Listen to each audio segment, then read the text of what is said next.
Es la discusión de la mañana en toda España. ¿La pelota salió o no salió? Un ejercicio de trigonometría colectivo para entender por qué los árbitros dieron por válido el segundo gol japonés. ¿Salió toda la circunferencia del balón? ¿Se midió exactamente la esfera para dictaminar qué parte quedó sobre la línea? Y menos mal que el gol no nos eliminó del Mundial.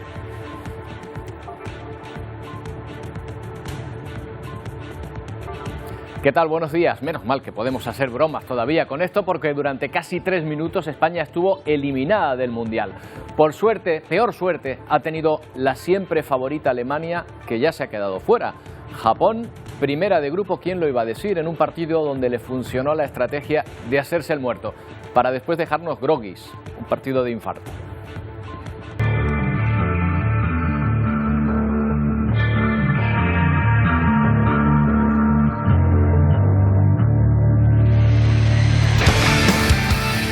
El seleccionador casi se hace el harakiri al ver un equipo desarbolado, incapaz de reponerse tras el arranque furioso de los japoneses en la segunda parte.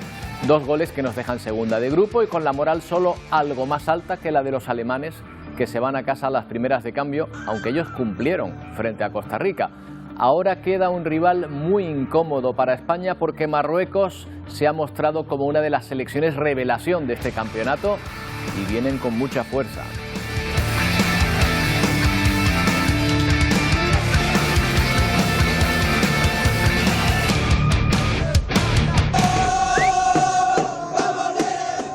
Otra de las imágenes de ayer, en la machista Qatar, vimos a la primera mujer arbitrando un partido en un mundial. Es la francesa Stéphanie Frappart, que pitó precisamente el de Alemania y Costa Rica. Frappart estuvo acompañada por 2 mujeres más, la brasileña Neu Sabac y la mexicana Karen Díaz Medina, completando una terna femenina en el campo. Un hito que en poco tiempo dejará de ser noticia, y esa será la mejor noticia.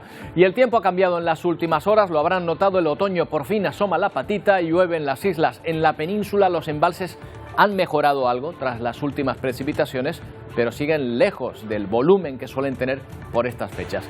Las secuelas de la sequía permanecen, pero en las islas esperamos un puente de diciembre pasado por agua. Llueva o no, muchos van a aprovechar el puente de la Inmaculada para viajar y se espera mucho movimiento en puertos y aeropuertos de Canarias. Una especie de operación salida que solo en los aeropuertos prevé unos 12.000 vuelos. Las compañías marítimas también van a ofertar más plazas en sus buques, ¿verdad, Luis Muro?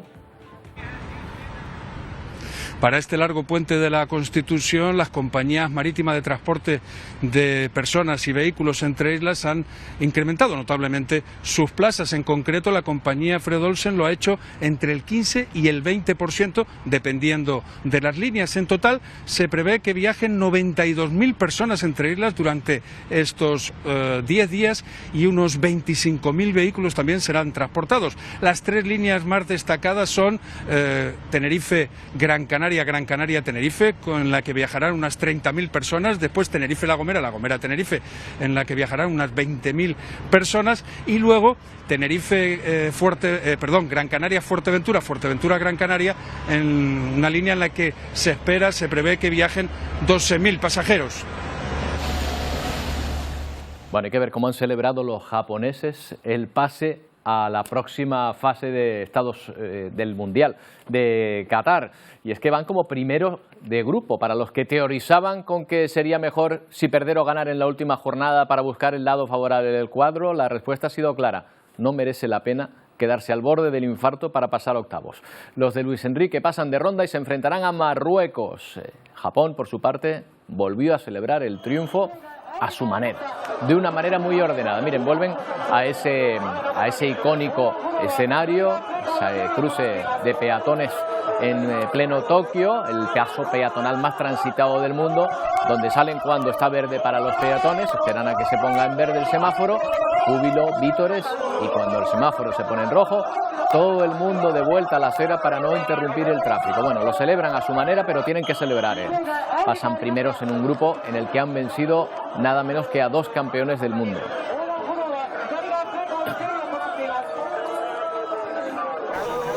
España respira aliviada. ¡Vamos! ¡Pasamos! Una vez se gana y otra se pierde, pero por lo menos hemos salido clasificados, así que nada. ¡Aupa España! Yo soy español, español, español. Sorprendida de que Japón haya jugado tan bien. Ha sido un milagro que pasemos. Pese a perder con Japón en el último partido de la fase de grupos. De esta forma no se gana así, no se gana así. Ha jugado mal. Hemos estado eliminados 3 minutos, pues imagínate, me hubiera dado un infarto. Yo no lo sabía, o sea, no me he enterado en ningún momento.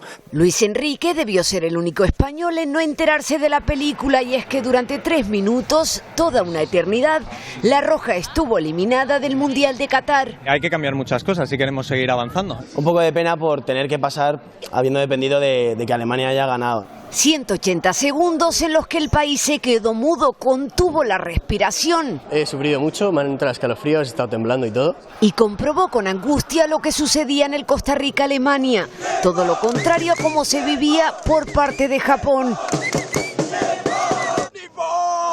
En ese momento España perdía por 2-1.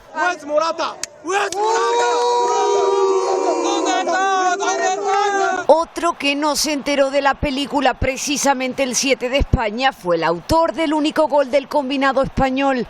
En el segundo tiempo llegaron los goles de Japón, España se durmió. Los 2 goles pasan súper rápido y no han podido como despertar después de... Y pasó de la euforia a la muerte clínica. La Roja necesitó ser asistida por Alemania para despertar del coma, porque los alemanes, pese a estar eliminados, hicieron los deberes. Ganaron a Costa Rica por 2-4. Marruecos espera en la siguiente ronda. En fin, un partido para comentar, ¿eh? José Antonio Pérez es editor deportes aquí en Televisión Canaria. ¿Qué tal, José Antonio? Buenos días. Buenos días, pues todavía recuperándome del estrés de ayer en el partido de España contra Japón. No me extraña, José Antonio. Y a mí me pareció como en las películas de Rocky, ¿eh? Al principio, en el primer asalto, se dejaron como ganar un poco para después en el segundo zurrarnos bien, ¿no? A mí me recordó un episodio histórico, los famosos kamikazes en la Segunda Guerra Mundial, los japoneses cuando atacaban en oleadas al enemigo, importándoles su propia vida. La verdad es que ayer salió a por toda Japón, y lo sorprendente es que España no supiera que Japón iba a actuar así, porque ya había actuado anteriormente contra Alemania de la misma manera. Sí, en cierta manera he leído un comentario que decía como que España salió a dormir el partido, pero al final la que se quedó dormida fue ella, fuimos nosotros, ¿no? Sí, igual que Alemania en el partido que perdió contra Japón, iba 1-0 al descanso, había dominado, había merecido incluso golear porque había superado a Japón, pero hicieron exactamente lo mismo. Durante la primera parte el seleccionador japonés se dedicó a apuntar en su libreta lo que él creía conveniente, se lo explicó a sus jugadores en el descanso y salieron con la misma estrategia que contra Alemania se desarrolló contra España. Salieron a por todas, como digo, en plan kamikaze, a presionar arriba a España y a ahogarla como la ahogó. Durante 5 minutos España estuvo cao y llegamos a pensar que encajaría un tercer gol. Sí. Oye, José Antonio, hay que ser optimistas, recordando a Rajoy, porque ser otra cosa no sirve para nada, ¿no?, en sus comentarios futbolísticos ahora, pero Italia ha ganado así, renqueando y no siendo favorita ya casi, ¿no?, por lo menos 3 mundiales. A ver, yo para tener cierta esperanza, creo que la auténtica España es la que vimos con Costa Rica, incluso contra Alemania. Contra Japón no fue la España que esperábamos, quizás agotada mental y físicamente. Yo creo que contra Marruecos España tiene la lección aprendida, y a pesar de que ya jugamos con Marruecos en el anterior Mundial y empatamos a 2, ojo, podemos ganar y pasar a cuartos. Ya, pasa es que Marruecos, esto es como los vinos ahora, que no se hace un vino malo, ¿eh? Ya todas las selecciones son buenas. La selección de Marruecos junto a la de Nigeria es la única africana que ha conseguido pasar 2 veces a la fase final de un mundial. O sea que atención con Marruecos, porque bueno, hace muchos años, desde el 86, no se clasificaba para una fase final, pero creo que es la mejor selección de Marruecos de los últimos tiempos. Bueno, y luego está la discusión sobre si el segundo gol, la pelota había salido o no había salido. Estamos a la espera de una medición de satélite, de los satélites norteamericanos, para que nos expliquen si salió o no, pero parecía fuera, ¿no? Pero España ya no debe extrañarse de estas cosas porque las ha vivido históricamente, no en este mundial, donde efectivamente creo que el balón sale en el ataque japonés, que ojo, pudo eliminar a España, pero a quien eliminó realmente ese gol es a Alemania, porque gracias a la victoria de Japón se clasifica a Japón y deja por Alemania. Ya lo vivió España en 2 mundiales anteriores, el más inmediato en 2002 en Corea del Sur, cuando nos enfrentamos a la selección anfitriona y a Joaquín se le anuló un centro al área que fue rematado a gol por la selección española y que nos privó de pasar a la siguiente fase. Bueno, tenemos la fotografía precisamente de aquel, para el que no lo recuerde, de aquel gol de Joaquín, que no entró porque decían que había salido fuera. Creo que tenemos... Bueno, esta va a ser la segunda que vas a comentar, ¿verdad? La del gol de Michel, ¿no? La del gol de Michel en el año 86, un balón que entró contra la selección de Brasil, la Brasil de Sócrates, una selección impresionante. Era el primer partido de la fase previa de España contra Brasil en el 86, para situar a la gente, fue el año del Mundial de Maradona, el que ganó Maradona en México. Pues en ese Mundial España jugó muy bien contra Brasil, sorprendió a Brasil, iban 0-0 y Michel estrelló un balón en el larguero que entró en la portería, pero entonces no había VAR. Aunque ahora uno reflexiona y dice, ¿para qué sirve el VAR? Si ayer había un balón fuera y lo dio por válido. Cierto. Y después estaba el de Joaquín contra Corea del Sur. Eso fue más tarde, ¿no? En el año 2002, y gracias a un árbitro polémico que se llamaba Al-Gandur. Exactamente, nos acordamos de Al-Gandurba. Después de España perdió los penaltis, pero en ese pase la pelota no había salido, ahí ocurrió al contrario, no había salido y el árbitro lo anuló porque decía que sí, ¿no? Se vio claramente. Por eso digo que no. España está peleada con las rayas en los mundiales, con decisiones arbitrales y en este caso también del VAR, del videoarbitraje, que le han perjudicado históricamente. Bueno, pues vamos a ver, que esperemos que a partir de ahora la cosa cambie. José Antonio, ¿cuándo es el partido contra Marruecos? Día y hora para estar atentos. Es el martes próximo a las 3 de la tarde, hora canaria. Ahora los octavos de final van a ser sábado, domingo, lunes y martes, y ahí saldrán los equipos de los cuartos de final. Bien, pues ese martes a las 4 de la tarde me iré a montar en bicicleta para estar tranquilo y ya me dirán ustedes, ya hablaremos contigo al día siguiente para ver qué tal fue, ¿eh? Mejor afrontarlo así. Desde luego. Gracias, José Antonio. Gracias, un abrazo. Bueno, el Mundial no conoce fronteras, ¿eh? Colombia ni siquiera participa este año, pero van a ver que eso importa bien poco a los verdaderos aficionados como Uriel, un taxista que recorre las calles de Medellín vestido de árabe y al volante de lo que él denomina su pequeño Qatar. Vean. Por las calles de Medellín está rodando Qatar, y si no que lo diga Uriel Zuluaga, ese taxista de 57 años que está poniendo a hablar a más de un cristiano. Buenas tardes. Bienvenido al taxi mundialista. Muchas gracias. La vida. Muy amable, qué bueno, hermano. Ha llamado la atención por su traje árabe, que hizo con la sábana de dormir, y su vehículo que está lleno de banderas de todos los equipos que se disputan el mundial al que muchos quisieran ir. Las banderas las conseguí en un punto de venta en el centro. Y formando la idea del mundial, conseguí las 32 banderas, y como es en Qatar, entonces me dio la idea de disfrazarme de árabe. La realidad es que este árabe no tiene bastante plata, pero le sobran las ganas de conseguirla. Por eso se las ingenió para recrear a Qatar. Le robó una sonrisa a todo tipo de personas, niños, adultos, extranjeros, y yo soy feliz sacando la alegría a ellos. La gente me felicita, que vea el mundial, va el carro del mundial, va un árabe, y yo sí, baja y mamá, y toda la gente se ríe. El desierto también lo ha conocido, cuando en más de una semana no hay ni un viaje buen pago que le salga. Bueno, hubo otro acontecimiento que hizo del mundial, de la jornada de ayer en el mundial, una jornada histórica, pero lo vamos a comentar dentro de un momento. Antes nos vamos hasta China, donde después de varias semanas de protestas, el gobierno chino comienza a flexibilizar las restricciones para intentar frenar la expansión del COVID-19 en el país, más bien para intentar frenar ahora las protestas en toda China. Se disminuyen las pruebas a pie de calle, también el tiempo de cuarentena para contactos estrechos. Algo es algo. Un día más, en Pekín y en Shanghái, largas colas para hacerse la prueba de anti-COVID.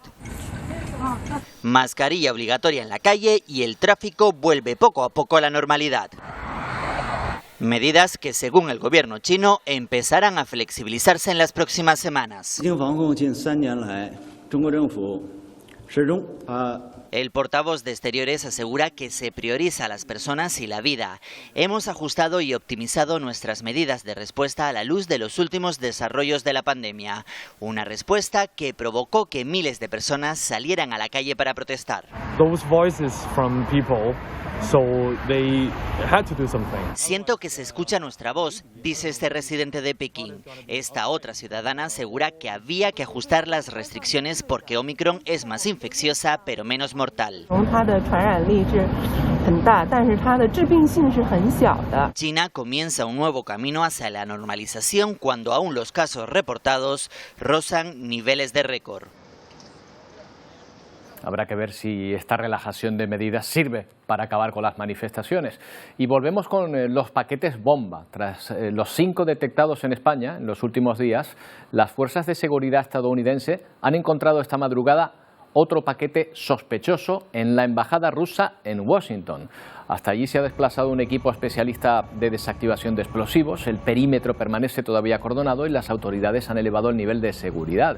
En teoría no tiene nada que ver con los paquetes bombas que se han localizado aquí en nuestro país, donde la Audiencia Nacional investiga como posibles delitos de terrorismo esas cartas halladas en la embajada ucraniana, una empresa de armamento en Zaragoza, en la base militar de Torrejón, la embajada de Estados Unidos en Madrid y también las dirigidas al presidente del Gobierno y la ministra de Defensa. Margarita Robles precisamente reiteraba el jueves el apoyo sin reservas de España a Ucrania. Ninguno de estos envíos ni ninguna otra actuación violenta va a cambiar el compromiso claro y firme de España, de los países de OTAN y de Unión Europea, de apoyar a Ucrania. La ministra de Defensa hacía precisamente esas declaraciones desde la ciudad ucraniana de Odesa. Robles anunció desde allí la entrega de un nuevo paquete de ayuda militar y el suministro de materiales de defensa para neutralizar los ataques aéreos rusos. Ninguno de estos envíos ni ninguna otra actuación violenta. Defensas antiaéreas para evitar bombardeos como los que ha sufrido Jersón en los últimos días. Recuperada hace solo 3 semanas por Ucrania, esta región al sur del país está actualmente sin redes eléctricas por los permanentes ataques rusos. Bombardeos que se han vuelto a producir también sobre zonas residenciales, provocando la ira y la indignación de sus habitantes.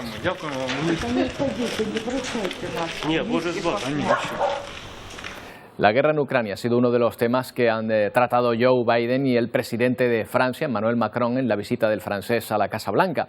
Otra de las cartas encima de la mesa, la economía y la preocupación de Europa porque una de las potencias del mundo continúe subiendo los tipos de interés. Con bombos y platillos fue recibido en la Casa Blanca el presidente de Francia, Emmanuel Macron. El encuentro con uno de los aliados más antiguos de Washington se enmarca en la discusión sobre los desafíos globales para ambos países. Tras el encuentro, el mandatario francés, que había dejado claro la preocupación en Europa por incentivos incluidos en la nueva ley de reducción de la inflación en Estados Unidos, aseguró que la estrategia se encaminará a buscar la sincronía con Estados Unidos. En la reunión, ambos líderes se refirieron a la guerra en Ucrania y a las posibilidades de alcanzar la paz. Estoy preparado para hablar con el señor Putin, si de hecho hay interés en que él decida que está buscando una manera de poner fin a la guerra. Todavía no lo ha hecho. Si ese es el caso, en consulta con el presidente francés y mis amigos de la OTAN, estaré feliz de sentarme con Putin para ver qué quiere y qué tiene en mente. Los líderes también discutieron las preocupaciones sobre la creciente actividad de China en el Indo-Pacífico, la seguridad mundial alimentaria y los derechos humanos. Uno de los requisitos para que Estados Unidos levante las sanciones a Venezuela es lograr avances reales con la oposición para poner un calendario electoral y reincorporar a los candidatos excluidos o permitir que haya observadores internacionales. Pero el presidente venezolano, Nicolás Maduro, dice que solo habrá elecciones libres si Venezuela queda completamente libre de sanciones. Ahí está el dilema. Elecciones libres, ¿quieren? Justas y transparentes. Elecciones libres de sanciones. Libres de medidas coercitivas unilaterales. Que las quiten todas. Que se las lleven todas para ir a unas elecciones fresca, bonita, buena. Inspira, expira. Tremenda la bronca que se formó en el Parlamento de Senegal, donde desde luego no tenían un momento zen ayer como el que propone Nicolás Maduro. Después de que un miembro de la oposición, ahí lo ven, abofeteara a una mujer miembro del actual gobierno. La política agredida, ven cómo se defiende, corre en busca de una silla y se la lanza antes de que otro diputado también la tire al suelo. Como pueden imaginar, la sesión se suspendió entre golpes e insultos. Esto sucede después de que la diputada criticase durante el fin de semana a un líder espiritual afín a la oposición.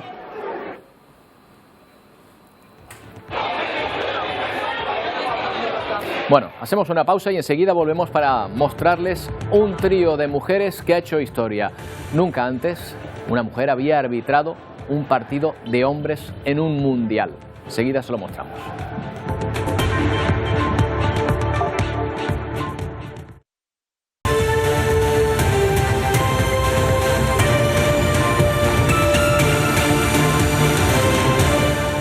Once y media de la mañana. Saben que los sanitarios de nuestro país están en pie de guerra por la mejora de sus condiciones laborales. Protestan por la poca estabilidad, por los contratos temporales, bajos salarios, saturación de salas de espera. Vamos a hacer un recorrido por nuestra geografía porque los profesionales de hasta 6 comunidades autónomas van a entrar en los próximos días en huelga. Son Madrid, que recordamos ya lleva activa una semana, pero también Extremadura, Navarra, Cataluña, Andalucía. En otras comunidades, como en Cantabria, las protestas se han detenido gracias a un acuerdo alcanzado precisamente este jueves. También aquí en las islas se anunciaba un acuerdo entre Sanidad y el 80% de los sindicatos de la mesa sectorial para el proceso de estabilización. Se van a consolidar más de 12.000 plazas a través de un concurso de méritos. Para el sindicato de empleados médicos, sin representación en la sectorial, es sin embargo insuficiente. Dice que no se protege al personal canario frente a aspirantes de otras comunidades y por eso mantienen su convocatoria de huelga a partir del 13 de diciembre. También los médicos de atención primaria han amenazado en las islas con otra huelga a partir del 2 de enero. El portavoz del Sindicato de Empleados Médicos ha visitado esta mañana el programa Buenos Días Canarias. No nos sumamos al acuerdo por varias razones. Una de ellas es que la ley 2021 permite premiarte de una antigüedad del triple frente a 1 y a nosotros nos dan menos del doble. Entonces, con esa prima que nos dan de 2 a 1, que cuando la evaluamos correctamente es incluso menor de 2, puede ser que compañeros, trabajadores que llevan en el Servicio Canario de Salud trabajando durante 6 años, pues se puedan ver desplazados por aspirantes externos. Esto nos parece una grave comparación. En la política judicial llevamos últimamente enlazando una polémica con otra. La última es la reforma para derogar el delito de sedición, que sigue su curso después de que en el Congreso, con la mayoría del Gobierno y sus socios habituales, se rechazasen todas las enmiendas a la totalidad presentadas. La propuesta busca convertir el delito de sedición en uno de desórdenes públicos agravados. Esto llevaría a una rebaja de las penas máximas. Beneficiaría, ya lo saben, a los condenados por el referéndum ilegal en Cataluña. A principios de esta semana, algunos expertos además advertían del vacío legal que podría provocar la derogación de ese delito, pues explicaban que podría generarse un salto demasiado grande entre el delito de desórdenes públicos y el de rebelión. Añaden que la reforma provocará una relativa impunidad de los instigadores porque no se va a distinguir entre quienes organizan la protesta y los participantes en ella.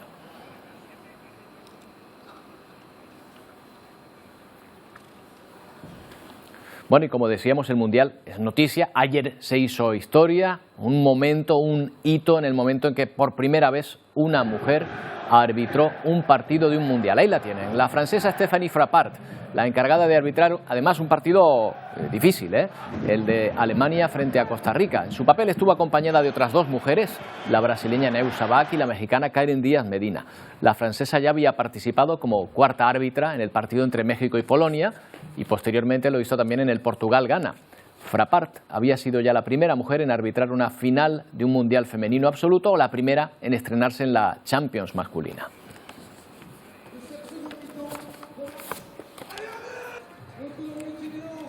Arantxa Uría es vicepresidenta y directora de la Comisión de Fútbol de la Asociación para Mujeres en el Deporte Profesional. ¿Qué tal, Arantxa? Buenos días. Buenos días, Roberto. Muchas gracias por habernos dado estos minutillos en tu espacio. Gracias a usted por atendernos. Bueno, la verdad es que lo ideal es que esto no fuese noticia, que no estuviésemos hablando de ello, ¿verdad? Eso es. Quiero decir, el hecho de que empiecen a aparecer árbitras arbitrando partidos de primer nivel, pues sería lo normal. Y esperamos que esto no se quede solamente en un gesto, sino que sea la puerta que abre efectivamente a llegar a esa normalidad en la que indistintamente veamos árbitros y árbitras arbitrando partidos tanto masculino como femenino como en un mundial en este caso, ¿no? Efectivamente, por el momento solo hay una árbitra, pero me pregunto si hay una base suficiente de árbitras en ejercicio en las escuelas o ya pitando que permita que poco a poco se vayan incorporando a las grandes competiciones. Bueno, en España ya tenemos árbitras, cada vez hay más chicas que quieren, digamos, comenzar su carrera profesional en este ámbito. Y se están formando para ello, y de aquí a poco tiempo pues veremos muchas más árbitras y en puestos de responsabilidad como así esperamos, ¿no? Arantxa, imagino que las condiciones serán las mismas entre árbitros y árbitras, ¿no? El salario es el mismo. En principio sí, quiero decir, ante la misma formación, los mismos requisitos y la misma experiencia, lógicamente pues el salario es exactamente el mismo, ¿no? En otros aspectos del mundo del fútbol hay también mujeres participando ya en ámbitos masculinos, quiero decir, evidentemente están las jugadoras y los jugadores con competiciones distintas, pero me refiero a entrenadoras, agentes de futbolistas. Sí, efectivamente cada vez vemos más entrenadoras, más mujeres perteneciendo al equipo técnico, más mujeres directoras deportivas y más mujeres agentes de futbolistas. Yo, sin ir más lejos, soy agente de futbolistas, tanto masculinos como femeninos, ¿no? Quiero decir, la presencia de mujeres, yo creo que tiene que ser pues lo más normal del mundo, y lo más normal del mundo es que cada vez haya más. Lo que sí reivindicamos es que, a veces para llegar, digamos, a los puestos de poder o los puestos de decisión o los puestos importantes, digamos que en el camino tenemos más piedrecitas que hay que seguir, saltando y trabajando para retirarlas, ¿no? También no deja de ser paradójico, Arantxa, que en un país, todavía con una cultura machista como Irak, sea precisamente donde se logre ese hito. Es una forma de dar ejemplo, desde luego, ¿eh? Hombre, a ver, la FIFA lleva ya años apostando por el fútbol femenino. El fútbol femenino, como tú muy bien has dicho, no solamente son las jugadoras, son los técnicos, son los entrenadores, son las árbitras.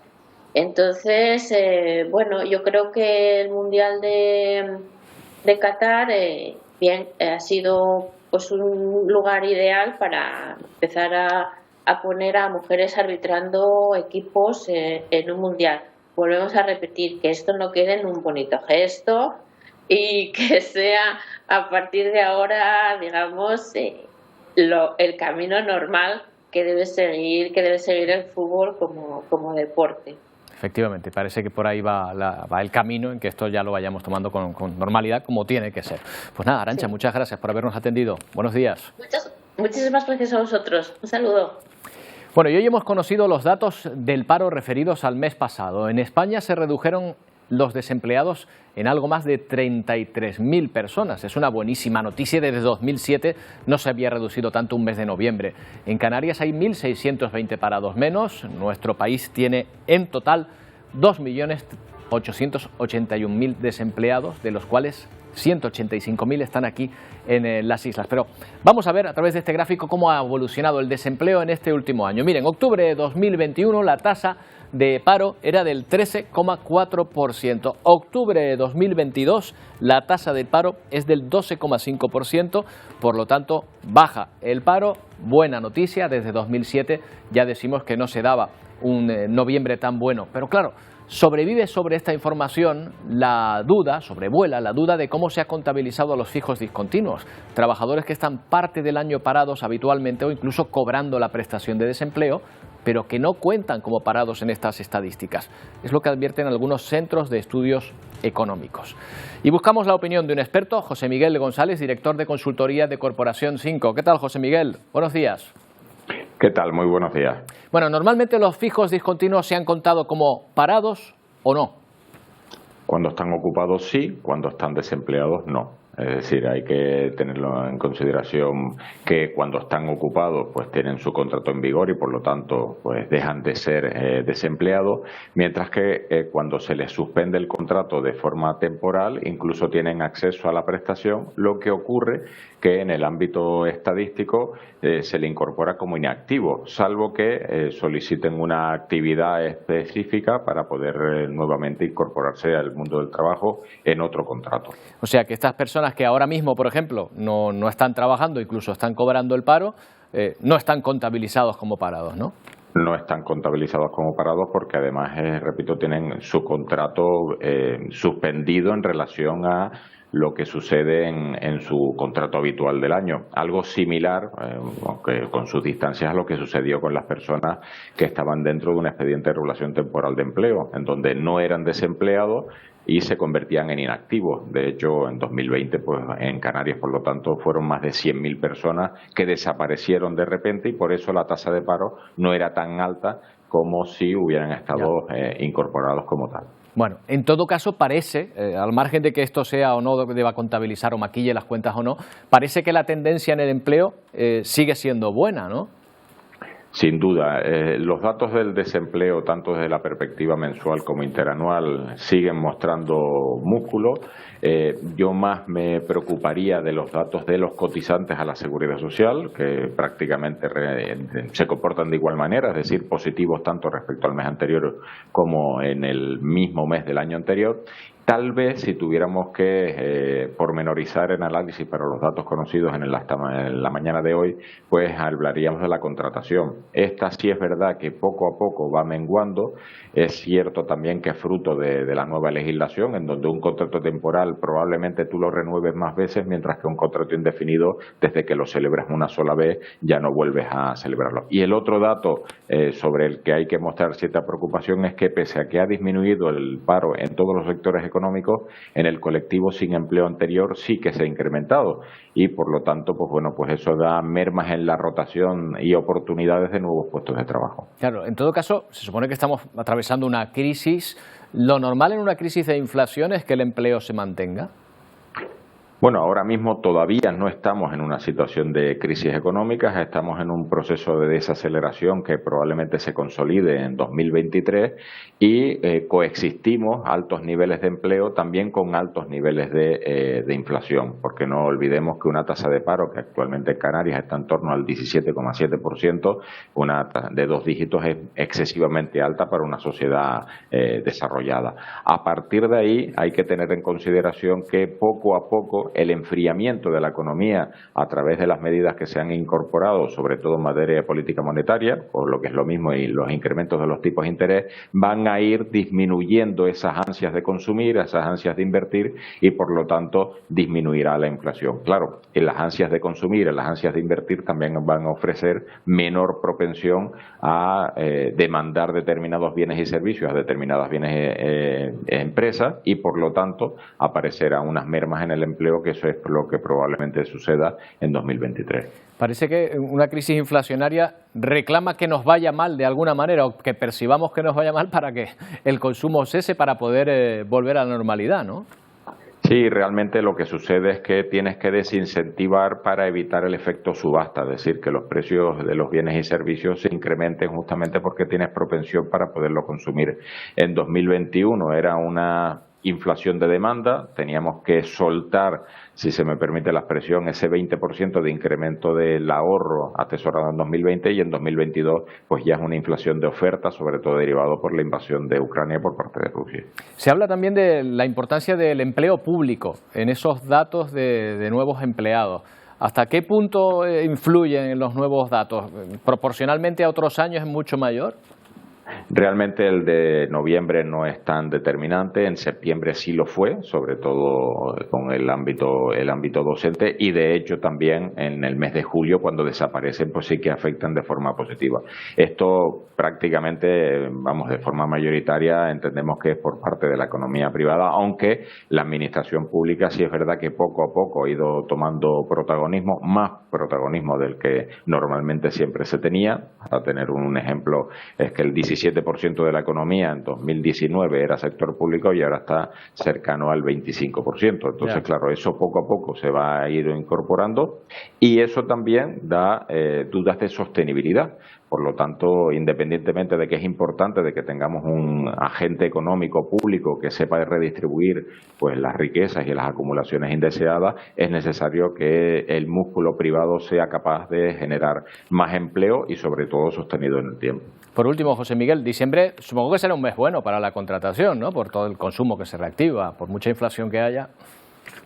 Es que gran parte el último trimestre normalmente siempre suele impulsarse de forma positiva, ya no solo por el ámbito de las fiestas en donde el consumo se dispara, que eso es algo monopólico de todo el mundo, es decir, no es algo exclusivo, mientras que el ámbito de nuestra denominada temporada alta también acompaña. Ahora bien, la desaceleración, es decir, todas las expectativas se plantean que incluso va a haber probablemente menos contratación que el que hubo el año pasado y recordemos que el año pasado ya se afianzó a la baja por culpa de la cepa de Omicron, de la COVID, mientras que este ya son por las dudas de sostenibilidad una vez pasadas las fiestas y sobre todo relacionadas con las altas de inflación, que es lo que antes habíamos comentado. Bueno, a ver cómo campeamos este temporal que parece que nos viene encima. José Miguel, gracias, un día más. Buenos días. Gracias a ustedes, buenos días. Bueno, susto en Canadá tras descarrilar un tren de carga al sur del país. Más de 30 metros de altura alcanzó la impresionante columna de humo que pueden observar y que afectó incluso a la visibilidad aérea de la zona. El accidente se produjo muy cerca de una autopista, por eso la policía pidió que los conductores que se desviaran para la zona evitaran acercarse a este lugar. Por suerte, no hay ningún herido en el aparatoso accidente de tren.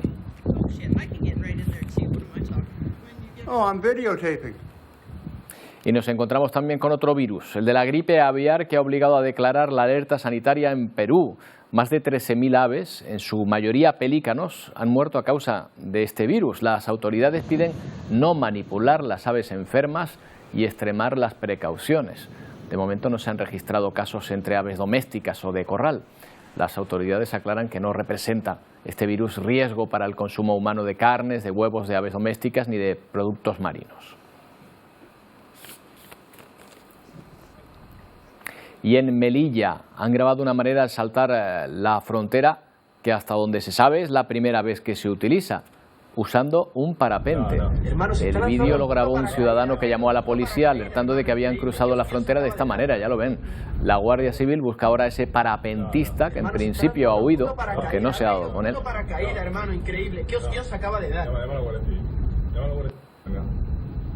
Hermano, se está lanzando un puto paracaídas, ha caído un puto paracaídas, hermano.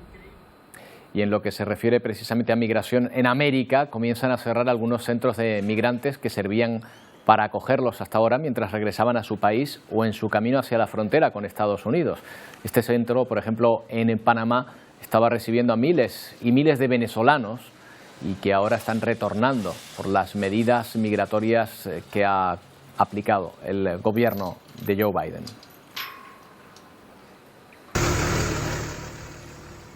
Y Costa Rica ha aprobado 2 decretos para regular la masiva migración que recibe principalmente de nicaragüenses y también venezolanos, introduciendo una serie de cambios para evitar lo que considera abusos en las solicitudes de refugio. Por ejemplo, no se van a otorgar permisos laborales a las personas solicitantes de refugio de forma inmediata, sino que tendrán que cumplir con un procedimiento de estudio. Funcionarios gubernamentales sostienen que la mayoría de solicitantes son personas con necesidades económicas. Tener a alguien a quien los represente en muchos casos es crucial para estas personas, pero no todos pueden permitirse un abogado. Un proyecto de ley impulsado por funcionarios y activistas podría volver obligatoria la representación legal a migrantes en el estado de Nueva York. Mi nombre es Jimmy. Presentarse ante un funcionario de inmigración sin un abogado es riesgoso. Según un estudio de grupos de activistas, un 60% ganan sus casos con representación legal en comparación a un 17% cuando lo enfrentan solos.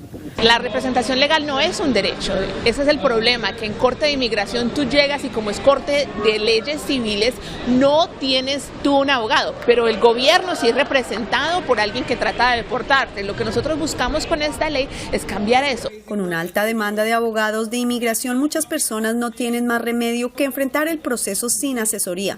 por lo que defensores de los migrantes promueven el proyecto de ley de acceso a representación. No creo que promueva la inmigración ilegal. Esto ayuda a inmigrantes que vienen aquí en busca del sueño americano y merecen derecho a un abogado y a conocer las leyes de esta nación. Conozco familiares, gente cercana a mí que se han presentado solos a la corte y no tienen una representación legal con ellos ahí. En ese momento ellos se sienten frustrados, desanimados y solos por estar en frente a un juez y con el temor a ser detenidos y posiblemente ser deportados. La medida que pretenden convertir en ley antes de finalizar el año ampararía todos los casos migratorios que se presenten en el estado de Nueva York.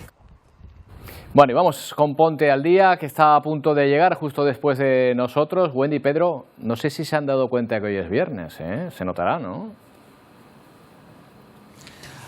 Hombre, claro que se nota, menos mal. Y menos mal que ha llegado el viernes. Roberto, muy buenos días. Pues hoy aquí en Ponte al Día ponemos el foco en el dato del paro que hemos conocido esta misma mañana. Desciende en Canarias en 1.620 personas en este mes de noviembre. Pero lo cierto es que todavía hay sectores como el de la hostelería que se siguen quejando sobre todo de la falta de camareros. ¿Realmente faltan camareros o se les paga muy poco? Es una de las preguntas que nos hacemos en el programa de hoy. Vamos a contar con el testimonio precisamente de un camarero que asegura haber sufrido explotación laboral, pero también contaremos con la versión de un hostelero que se ha visto obligado a publicar un anuncio en el que pide que se abstengan todos aquellos que quieran cobrar en negro. Desde luego la polémica está en bandeja, pero hay más asuntos en Ponte al Día. Así es, porque hoy en nuestro programa de viernes pues tampoco quitamos la vista a esa huelga de médicos que está convocada, porque a pesar de ese acuerdo que se ha conseguido precisamente en la estabilización en sanidad y que en cierto modo pues ayudaría a los sanitarios en Canarias, cierto es que algunos sanitarios mantienen la protesta porque consideran que estos avances son insuficientes. ¿Qué piden exactamente? Y sobre todo nos vamos a preguntar cómo podría afectar esto a los pacientes. Pues vamos a analizar y abordar este asunto también en nuestro programa de hoy, pero más cositas que nos queda hasta las 2:30 de la tarde. Hasta ahora. Un saludo, compañeros. Bueno, vamos con las fuertes lluvias registradas este jueves en Brasil, que han causado enormes inundaciones en el sur. Los servicios de rescate han tenido que rescatar a cientos de familias atrapadas. ¿Y de qué manera? Y lo ven en el estado de Santa Catarina. Al menos 2 personas han muerto, hay una desaparecida. Las autoridades han pedido a la población que evite salir de sus casas tras declararse el estado de emergencia en varias ciudades.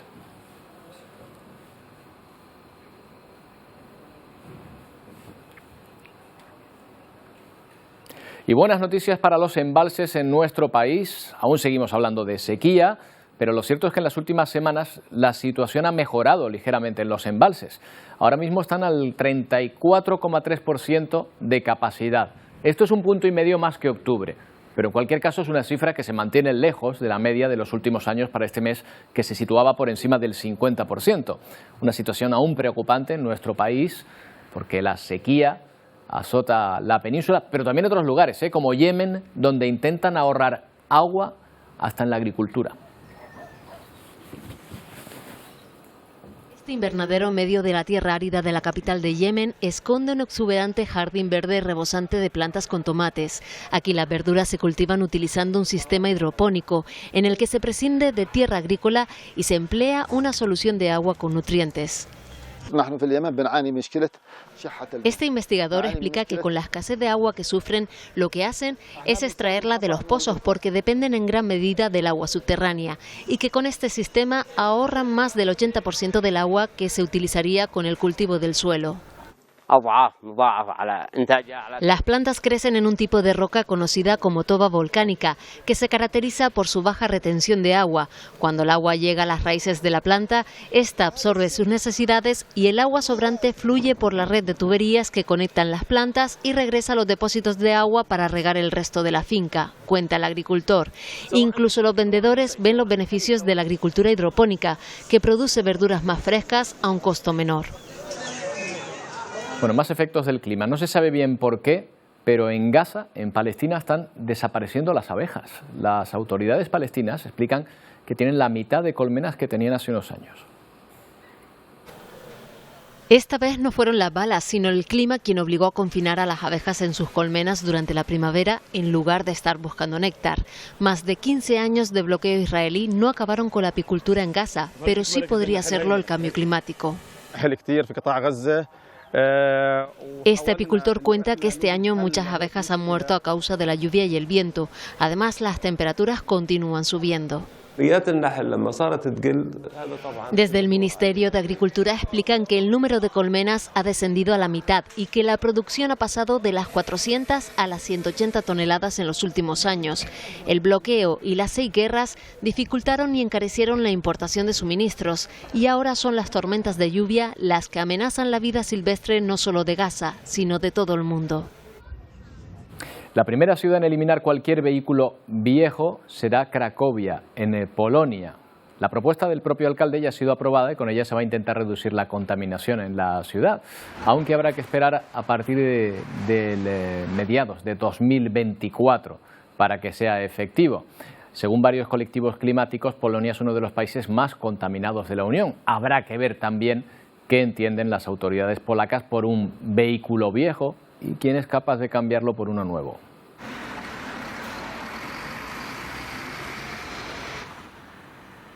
Bueno, y ahí hay noticia respecto al tiempo porque desde anoche por fin podemos decir que estamos viéndole el hocico al otoño, porque en lo que llevamos de esta estación, Edgar, prácticamente nada, ¿eh? Así es, Roberto, desde el pasado septiembre con Hermín, pues las precipitaciones no han llegado al archipiélago. Hemos tenido pues octubre y noviembre con tiempo pues seco y cálido y parece que ahora en diciembre hemos comenzado el pasado 1 de diciembre el invierno meteorológico con algunas precipitaciones. Efectivamente, bueno, ¿y dónde principalmente? ¿Por dónde ha empezado a llover, Edgar? Pues sí, la lluvia ha empezado por el norte de las islas, vamos a ver si podemos ver la animación del satélite. Tenemos flujos del norte, lo que acumula esa nubosidad de tipo bajo por el norte de las islas de mayor relieve. Nos han dejado algunas precipitaciones en torno a los 10 litros por metro cuadrado ya en las medianías del nordeste de la isla de Tenerife, en zonas del norte de la isla de Gran Canaria, y a lo largo de las próximas horas seguirá ese flujo del norte acumulando nubosidad de tipo bajo por el norte de las islas, y si se fijan pues tenemos también otro sistema frontal. Ese nos afectará de cara a mañana y nos dejará nuevas precipitaciones en general pues débiles y dispersas, aunque no es descartable algún chubasco puntualmente algo más intenso. Si vemos la previsión para la jornada de hoy, pues apunta a eso, nubosidad de tipo bajo principalmente por el norte de las islas de mayor relieve. Nos han dejado algunas precipitaciones, principalmente el norte de La Palma, el nordeste de Tenerife y el norte de la isla de Gran Canaria. También hemos tenido algunos chubascos en la isla de Fuerteventura, Lanzarote, lluvias bien agradecidas por el campo, y también nubosidad que ha crecido en zonas del sur y del oeste de la isla de Tenerife, también de Gran Canaria. No es descartable hoy incluso ya algún chubasco disperso en zonas del sureste de la isla de Tenerife. Tenemos ese viento de componente norte, acumulan nubosidad en zonas del norte, el ambiente es algo más fresco y otoñal. En los pueblos de medianías hoy difícilmente las temperaturas superan los 17-18 grados, y en la costa, pues por ejemplo Santa Cruz de Tenerife marcará 23 grados, también marcará 23 grados Arrecife o Puerto del Rosario, valores pues algo más propios para la época del año en la que nos encontramos. Edgar, bien está que llueva. Hombre, también es casualidad que justo al inicio del puente, ¿no? Porque vamos a empezar esta semana de puente, quien pueda disfrutarlo con el tiempo algo revuelto, ¿no? Sí, bueno, coincide pues que ha cambiado la tendencia en cuanto a las precipitaciones. Las borrascas circulan más en el entorno de las islas y parece que esta tendencia pues se mantendrá a lo largo de los próximos 4 o 5 días. No es tan mal que se mantenga, pero bueno, vaya, que ya el domingo, sábado, domingo, lunes vamos a empezar a notarlo, ¿no? Sí, en principio, y vamos a estar pendientes porque también tenemos pendientes de una borrasca que podría afectar el archipiélago, sobre todo ya de cara al domingo y el lunes. Vamos a ver la siguiente animación de las masas de aire en niveles altos de la atmósfera. Como se descuelga esta pequeña perturbación al norte de Madeira, todo apunta pues que se posicionará en el entorno de Madeira de cara ya a la jornada del domingo, tenderá a desplazarse hacia el este en la jornada del lunes y como consecuencia condicionará el tiempo en las islas. Va a traer algunas precipitaciones y también a destacar el fuerte viento. Vamos a ver ahora la precipitación prevista a lo largo de todo el fin de semana. De momento, hoy y mañana, esas lluvias afectarán principalmente a las vertientes norte de las islas de mayor relieve. También lloverá por el norte y el oeste de Fuerteventura, Lanzarote y en la isla de La Graciosa, Roberto. Y tampoco es descartable ya mañana, sobre todo asociadas al frente, lluvias nuevamente por el norte de las islas, pero durante la tarde, debido a que perderá intensidad del viento, se reactivarán algunos chubascos, principalmente en zonas del este de la isla de La Palma, en el este, el sureste y el área metropolitana de Tenerife, y también algunos chubascos en el este de la isla de Gran Canaria. No se descartan también algunas gotas durante la tarde en la isla de Fuerteventura y Lanzarote, y ya será el domingo cuando se podrán reactivar las precipitaciones en el sureste. Vamos a ver también el viento, porque va a ser el otro fenómeno a destacar a lo largo del fin de semana. De momento hoy sopla de componente norte, perderá intensidad durante la tarde, y mañana habrá que esperar al final de la tarde para cómo aumente ese viento en zonas altas de la isla de Tenerife. Sería en la jornada del domingo, sobre todo durante la tarde. Se aproximará la perturbación al noroeste noroeste de las islas y entrará el fuerte viento. De momento, previsión para mañana, chubascos de manera desigual por todo el archipiélago, los más intensos durante la mañana por el norte de las islas, también quedarán residuales en Lanzarote y Fuerteventura, se podrán reactivar al final de la tarde, y el domingo, inestabilidad que sale por el este del archipiélago y llegan esos cambios por el oeste de las islas. No es descartable alguna tormenta al final de la tarde en la isla de La Palma y se incrementa también la velocidad del viento. Edgar. En fin, un paisaje, digamos, ya más otoñal, más invernal incluso, que nos viene muy bien para empezar a meternos en Navidad. Edgar, gracias. Nos vamos con una estampa navideña que protagoniza Elton John. Ahí van a verlo, Elton John al piano junto a los grandes almacenes Saks en la Quinta Avenida de Manhattan. Ha sido la sorpresa con la que la firma ha agasajado a las muchas personas que se congregaron para admirar una vez más la decoración de sus almacenes. No les debe ir mal, a estos grandes almacenes para contratar a Elton John y celebrar de esta manera la llegada de la Navidad. Así les dejamos. Feliz fin de semana. Hasta el lunes.